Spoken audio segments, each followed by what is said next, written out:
Crescimento e desenvolvimento crâniofacial. Para além de compreender e identificar os conceitos básicos relativos ao crescimento e ao desenvolvimento crâniofacial, é importante entender que o estudo das complexas modificações ósseas do indivíduo nas distintas fases da sua vida nos orientam para qual tipo de tratamento, seja ortodôntico ou ortopédico, é adequado, visando o prognóstico favorável de cada caso. Em sua maioria, as más posições dentais encontram-se associadas a irregularidades no posicionamento espacial da maxila e da mandíbula, e desses ossos com a base do crânio. Portanto, fica a nossa competência supervisionar os processos de crescimento e desenvolvimento, a fim de que possamos prevenir e interceptar desvios de normalidade que, se não tratados precocemente, poderão evoluir para displasias esqueléticas de maior ou menor gravidade. Portanto, o objetivo do estudo do desenvolvimento e crescimento craniofacial é identificar e planejar a terapia ortodôntica, manipular o crescimento craniofacial em benefício do paciente, sempre ciente das possibilidades e limitações de cada caso, indicar não só a melhor ortopedia ou ortodontia, como também a melhor época para o início do tratamento e o tipo e o tempo de contenção necessários. Qual a diferença entre os conceitos de desenvolvimento e crescimento? Bem, o crescimento representa um aumento de volume permanente e irreversível, porém limitado no espaço e no tempo, em duração e grandeza. Está relacionado ao aumento da massa, a uma mudança quantitativa. Já o desenvolvimento pode ser conceituado como um avançar no sentido da maturidade das funções, englobando a diferenciação progressiva em níveis celulares e teciduais. Um exemplo desses dois fenômenos é dado pelo crescimento do cérebro, que se completa precocemente na vida pós-natal, porém o desenvolvimento de suas funções só é alcançado tardiamente. Como dito anteriormente, inúmeras más oclusões são consequências de alterações do crescimento normal das peças esqueléticas, localizadas à distância dos arcos dentários. Portanto, é de grande importância o conhecimento do crescimento normal ósseo e da possibilidade de sua modificação. Para identificar a anormalidade, é necessário conhecer os padrões de normalidade, certo? Por isso, temos dois tipos de ossificação, a intamembranosa e a endocondral, no qual podemos adiantar que no esqueleto cefálico, a maxila, o corpo e o ramo mandibulares se formam a partir da ossificação intamembranosa. O côndilo mandibular e a base craniana, a qual tem influência no crescimento facial, formam-se por ossificação endocondral. A formação óssea membranosa ocorre a partir de uma condensação do tecido conjuntivo membranoso, na qual as células mesenquimais diferenciam-se em osteoblastos que produzem a matriz osteoide.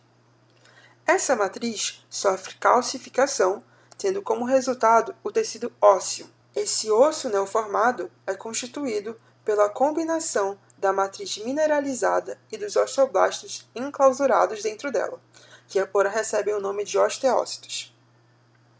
A formação óssea membranosa ocorre a partir de uma condensação do tecido conjuntivo membranoso, na qual as células mesenquimais diferenciam-se em osteoblastos que produzem a matriz osteoide.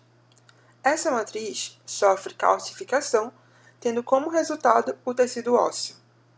Esse osso neoformado é constituído pela combinação da matriz mineralizada e dos osteoblastos enclausurados, que agora recebem o nome de osteócitos. Os tecidos ósseos depositados pelo periósteo, pelo endósteo, pelas suturas e pela membrana periodontal são de formação intramembranosa. Na ossificação endocondral, inicialmente, forma-se uma cartilagem, um esboço para a peça óssea, que posteriormente será destruída e substituída pelo osso. Em algumas áreas, essa cartilagem persiste, sendo denominada cartilagem de crescimento. Essas áreas são responsáveis pelo crescimento em comprimento dos ossos longos. Na formação do tecido cartilágeno, há inicialmente um crescimento intersticial, em que as células mesenquimais se diferenciam em condroblastos, células formadoras de cartilagem. Esses condroblastos começam a produzir uma matriz cartilaginosa de tal forma que ficarão posteriormente aprisionados nessa matriz, dando origem aos condrócitos. O crescimento intersticial ocorre quase somente na fase inicial de crescimento da cartilagem, porque depois o crescimento é majoritariamente aposicional, a partir dos condroblastos que se diferenciam no pericôndrio. Essa cartilagem posteriormente é invadida e substituída por tecido ósseo, denominado osso endocondral. Todo o crescimento ósseo se dá pelos mecanismos básicos de remodelação, deslizamento e deslocamento. A remodelação consiste nos processos especializados de aposição óssea de um lado da superfície cortical, promovida pelos osteoblastos, e de reabsorção óssea na superfície oposta, promovida pelos osteoclastos. Durante o crescimento ósseo, ocorrem dois tipos de deslocamento, o primário e o secundário. Conforme o osso cresce por deposição óssea em uma determinada direção, ele se desloca no sentido contrário, afastando-se do osso vizinho. Esse deslocamento recebe o nome de deslocamento primário e ocorre não só por compressão de um osso contra o outro, mas por uma força de expansão dos tecidos moles em crescimento que o recobrem. O deslocamento secundário, por sua vez, se dá não pelo crescimento do próprio osso, mas pelo crescimento de outros ossos relacionados a ele direta ou indiretamente. Por exemplo, o crescimento em direção anterior da fossa craniana média e do lobo temporal do cérebro desloca a maxila para frente e para baixo. Esse tipo de deslocamento recebe o nome de deslocamento secundário. A maxila é um osso de origem exclusivamente intamembranosa, que cresce por aposição e reabsorção óssea, em quase toda a sua extensão e por proliferação de tecido conjuntivo nas estruturas que conectam o crânio e a base do crânio.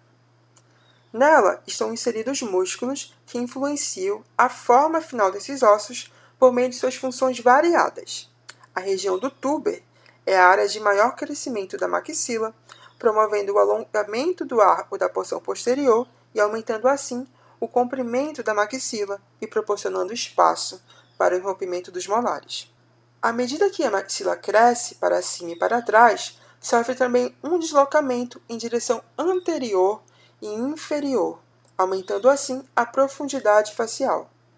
Deve-se se atribuir também aos ossos vômer e septo nasal a influência do aumento posterior anterior da face.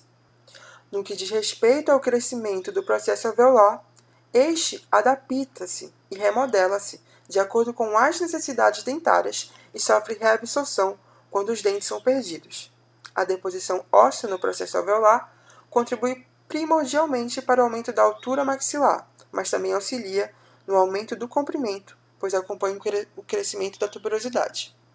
O rebordo alveolar sofre reabsorção na superfície anterior externa e a posição óssea na sua superfície interna. Acima desse rebordo alveolar, na região anterior da superfície maxilar, há a posição óssea externa, dando origem à espinha nasal anterior. Ocorre absorção na superfície vestibular da maxila anterior e ao processo zigomático. Sendo assim, a face externa da região anterior do arco maxilar é de reabsorção e, em contrapartida, sua porção interna é de aposição. Mesmo assim, o arco maxilar aumenta em largura e o palato fica mais amplo. O crescimento e altura da maxila deve-se também ao desenvolvimento da cavidade nasal e dos seios maxilares, que se adequam às necessidades respiratórias. Esse padrão de remodelação faz com que haja expansão lateral e anterior dessas estruturas e recolocação do palato para baixo, com a posição em sua face bucal. A mandíbula é uma peça esquelética móvel de ossificação mista. A ossificação endocondral ocorre nos côndilos da mandíbula, recobertos por tecido conjuntivo fibroso, enquanto a ossificação intamembranosa é responsável pela formação dos ramos e do corpo mandibular. Os ramos e o corpo mandibular sofrem reabsorção de suas paredes anteriores e correspondente à posição óssea nas paredes posteriores, promovendo um deslizamento na direção posterior, proporcionando espaço para a erupção dos dentes posteriores permanentes. Além disso, o corpo da mandíbula apresenta aposição em todo o seu bordo inferior e também na região do mento, com reabsorção na região supramentoniana, dando assim forma ao queixo. A ossificação endocondral, que está presente no côndilo, se faz devido aos variados níveis de pressão que ocorrem nessas superfícies condilares. Dessa forma, o mecanismo de crescimento endocondral é necessário, pois os côndilos crescem em direção à articulação e sofrem pressão direta dos músculos da mastigação, situação que não seria suportada pelo crescimento por modelo intramembranoso. O processo alveolar na mandíbula, da mesma forma que na maxila, depende dos dentes crescendo verticalmente em largura conforme estes irrompem e acompanhando o crescimento paraposterior dos ramos mandibulares. Consequentemente, quando da perda dos dentes, seus rebotes alveolares também desaparecem. A mandíbula, assim como na maxila, também segue o princípio de crescimento em V. Para se aprofundar nas diferentes teorias de crescimento craniofacial, baixe o capítulo do livro disponível na descrição do vídeo como material de apoio. À medida que o cérebro aumenta de volume, os ossos que o recobrem se expandem em altura, largura e profundidade. Esses ossos são auxiliados pelo sistema de suturas, fontanelas e alongamentos das sindocondroses, além do próprio processo de deslizamento da remodelação óssea. O deslocamento primário de cada osso gera tensão nas suturas, que resulta em neoformação óssea nas bordas dos ossos articulados.